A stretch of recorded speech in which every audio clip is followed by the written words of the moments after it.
বোমনা পুলিশের ওই constable shotgun থেকে ওনার পায়ে গুলি করছে।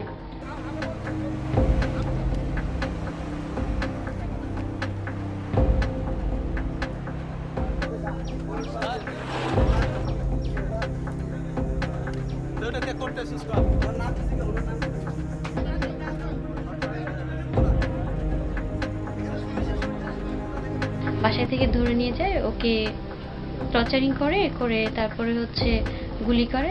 প্রায় 3বার ওই পাটা অপারেশন করা হয়, মানে 3বার কাটা পড়ে পাটা।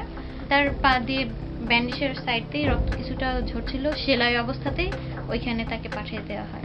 তো যখন মেডিকেলে লেগিয়ে নেওয়ার কাছে 4টা বাজে ফোন করছে, মা হয়তো গুলি খাই হয়তো পড়ে থাকি। মেডিকেল আছিল 6 মাস, তারপরে জেলখানায় লেগিয়ে জেলখানা আছিল 7 মাস। এখনো হাঁটতে পারে না, ঠেঙ্গু তো বালা করি বসাইতে পারে না।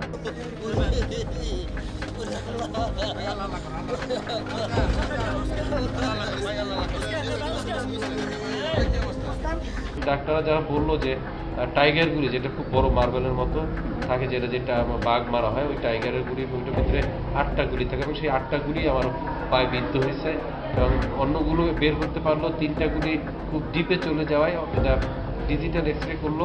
ঠ্যাঙ্গিন বাঁধা গিয়া দিয়ে সাদা প্লাস্টার দিই ফুলিয়ে বরাবর আর পর ডাকছি আর কিছু আগে না আসার